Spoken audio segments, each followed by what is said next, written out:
What if growing older isn't a slow fading of your story, but the quiet beginning of your deepest awakening? For most of our lives, the world teaches us a narrow script about aging, that we should step back, speak less, shrink our presence, and hold on only to memories instead of dreams. We're told that youth is the peak, and everything after is a gentle descent. But Buddhist wisdom offers a far more generous truth. Old age is not the end of your becoming. It is the ripening of everything life has been preparing within you. This is the season where you no longer need to race, prove, or compare. You have lived through storms and tenderness. You have held joy and heartbreak in the same hands. And now you enter a chapter that isn't about striving, but about seeing clearly. You are not becoming less. You are becoming distilled, essential, wise. This video is not about resisting age. It's about inhabiting it with depth, softness, and purpose. So listen slowly. Let each idea settle into the quiet spaces of your heart. Your life still holds beauty you have not yet discovered. Let's begin. Lesson number 1, let go of what no longer serves you. Letting go is not a weakness. In the Buddhist view, it is one of the purest forms of courage. The courage to stop carrying what your heart can no longer hold. As we grow older, life itself begins to reveal what truly matters by gently stripping away what doesn't. The things we once clung to so tightly, old roles, stubborn expectations, worn-out ambitions, eventually become too heavy to justify. Think of your mind as a room you've been filling for decades. Some objects are precious, moments of love, lessons learned, memories that still warm you, but many others have been gathering dust in the corners. Resentments you've replayed 1,000 times, regrets that never changed the past, obligations you said yes to out of guilt, people you tried endlessly to please. These things crowd your inner space, leaving little room for peace to sit down. Buddhist wisdom reminds us that clinging is the root of suffering. We suffer once from the experience, and then again, often for years, from the memory we refuse to let go of. Freedom begins not when life becomes easier, but when we loosen our grip on what drains us. So ask yourself gently, what am I still carrying that exhausts me? What memory have I allowed to become heavier than the moment itself? Who am I trying to make happy at the cost of my own joy? These questions are not meant to shame you. They are invitations, doorways to your own clarity. Start small. Forgive someone who may never apologize. It's not for them. It's for your peace. Let go of one obligation that no longer aligns with your heart. Donate something you've kept out of habit, not love. Release one story about yourself that no longer matches who you are today. The ego clings because it fears emptiness, but the soul understands that emptiness is simply space. Space for lightness, space for presence, space for who you are becoming now. Letting go is not losing, it is a choice. Choosing peace over heaviness, choosing clarity over chaos, choosing yourself gently and without guilt. And the less you hold on to, the more freely you will walk through the world. Lesson number 2, be fully present. The past is memory, the future is imagination. The only moment that truly belongs to you is the one happening right now. Yet, as we grow older, the mind often drifts backward, replaying old scenes, lingering on what might have been, revisiting regrets that can no longer be rewritten. And when it's not looking back, it casts itself forward into uncertain tomorrows, creating stories shaped more by fear than reality. Buddhist wisdom gently interrupts this cycle. Do not dwell in the past. Do not dream of the future. Concentrate the mind on the present moment. Think of the past as a vast library. Its shelves are filled with chapters of your life, some beautiful, some painful, all meaningful. You may visit those shelves when you need understanding or perspective, but you were never meant to live there. And the future, It is a story your mind drafts before anything has even happened. A novel written in ink made of hopes, worries, and imagination. But now is solid, now is real, now is alive. Presence isn't about forcing constant gratitude or pretending every moment feels profound. It's simply the practice of allowing this moment to exist as it is, without judgment, without comparison, without wishing it were something else. Here is a small but powerful practice. Bring your mind where your body is. If you are walking, walk. If you are drinking tea, taste it. If you are watching the sunlight enter your window, let yourself truly see it. If you are breathing, just breathe, feeling the gentle rise and fall that has carried you through every season of your life. These ordinary things become extraordinary when you actually witness them. One of the hidden gifts of aging is the ability to notice what youth rushes past. The softness of morning light, the warmth of a cup between your palms, the peaceful heaviness of evening air. These small moments, once overlooked, become treasures when you finally have the wisdom to slow down enough to feel them. You may not choose everything that happens in life, but you can choose to return again and again to the only place life ever truly unfolds. This breath, this heartbeat, this present moment. If this reflection brings you even a little peace, let your presence be felt here too. A gentle like, a quiet comment, or a small gesture of support. It helps this wisdom reach someone who may need it today. Lesson number 3, cultivate meaning through gratitude and simple joy. Modern society praises productivity, the constant doing, achieving, accumulating, and proving. We are taught that a meaningful life is built through milestones and accomplishments, as if worth can be measured like numbers on a timeline. But Buddhist wisdom points in a very different direction. Meaning grows not from doing more, but from noticing more, from recognizing the quiet fullness already present in your life. Many people spend their youth chasing the next thing, the next goal, the next moment that will finally make them happy. In the rush, they forget to enjoy the very life they're running through. Years pass, and only later do they realize they were busy surviving instead of living. But joy has never been hiding in extraordinary events. Buddhism teaches that real happiness is found in simplicity, in the ordinary moments we overlook because they seem too small to matter. A warm cup in your hands, a breeze that passes softly across your face, a sincere conversation, the familiar comfort of the room you wake up in. Gratitude transforms these moments from background noise into blessings. A simple practice can shift your entire inner landscape. Each night, recall 3 small things you appreciated that day. Not grand achievements, just tiny sparks of goodness. Maybe the taste of something you enjoyed, a moment of laughter, the way sunlight landed on your floor. As you name these small joys, your mind slowly rewires itself from scarcity to abundance. Instead of seeing what is missing, it begins to see what is already here. And that leads to a deeper shift. Stop asking what I accomplished. Start asking how deeply I have lived today, because at the end of a long life, it is not the trophies or titles that stay with you. It is the moments you were truly present, the ones where your heart was awake enough to feel. Aging brings a unique gift, the ability to notice what youth rushes past. With fewer distractions and less urgency to prove anything, you're finally able to see the miracles tucked inside ordinary days. The beauty of small things becomes brighter. The quiet moments become sweeter. Life becomes less about achievement and more about appreciation. Gratitude doesn't require more time, only more awareness. And simple joy doesn't require effort, only openness.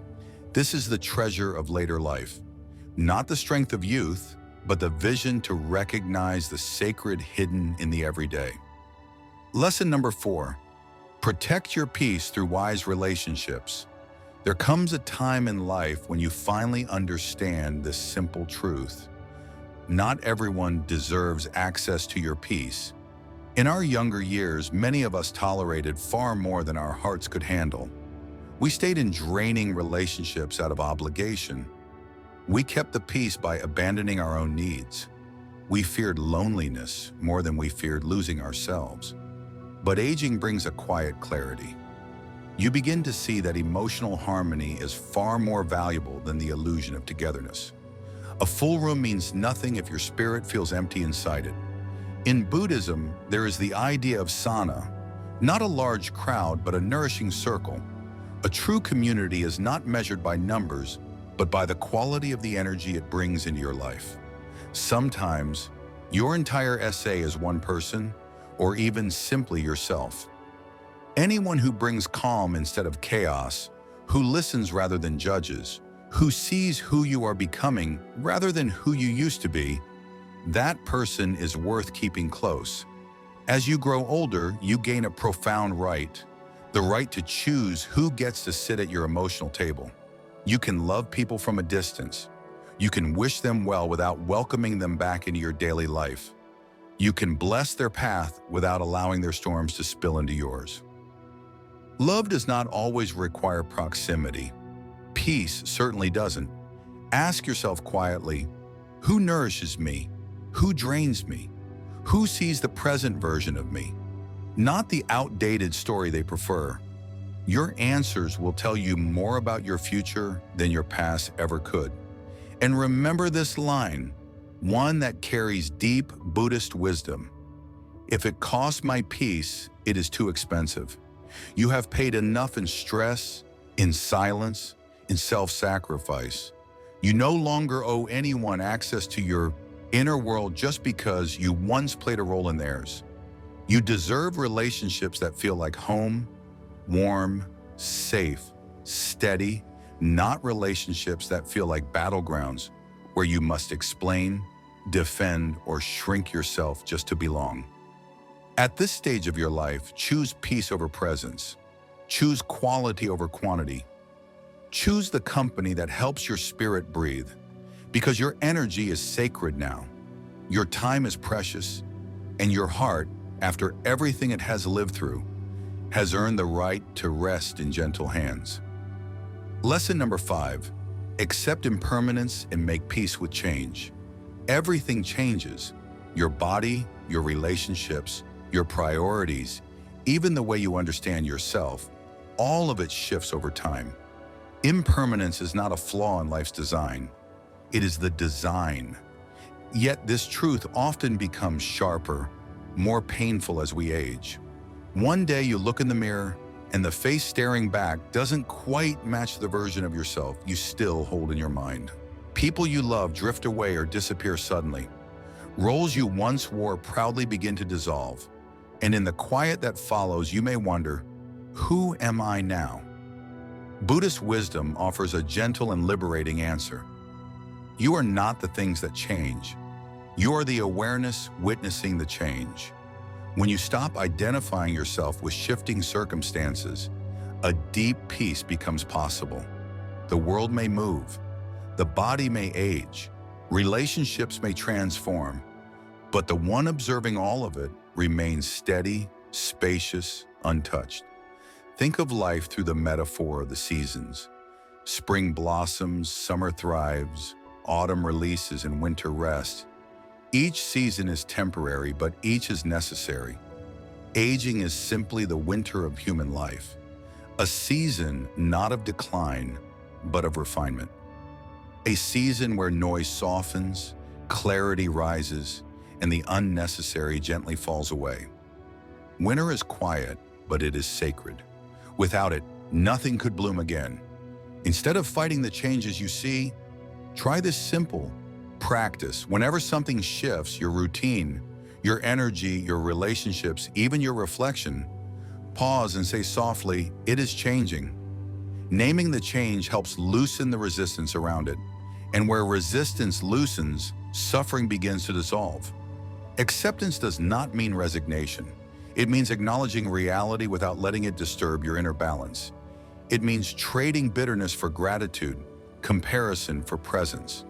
Instead of thinking, I used to be able to do that, try saying, I'm grateful I can still do this.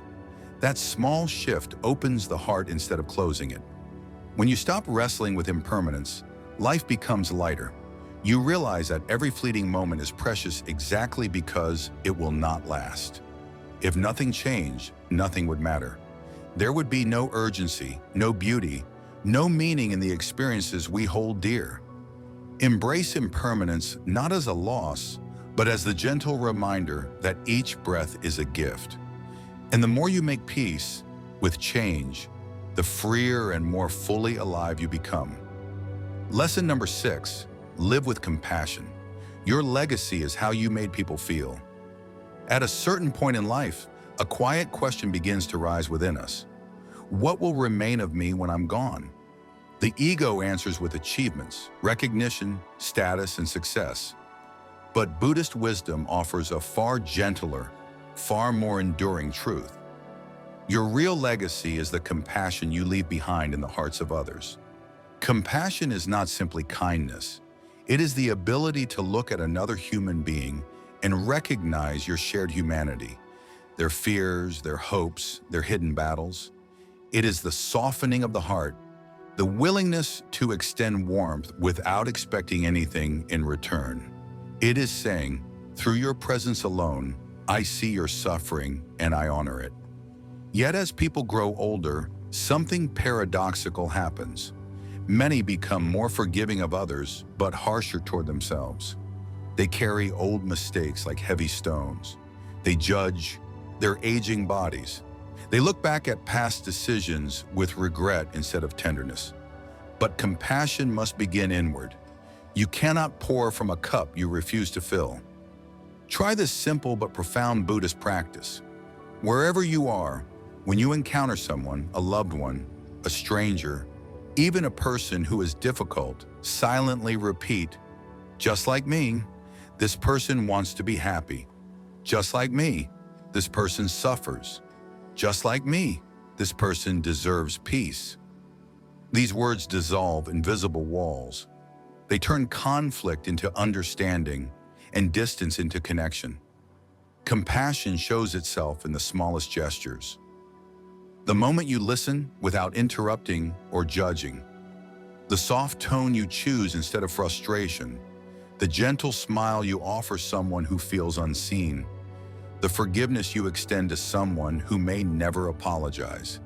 These small acts echo far longer than anything material you could ever leave behind.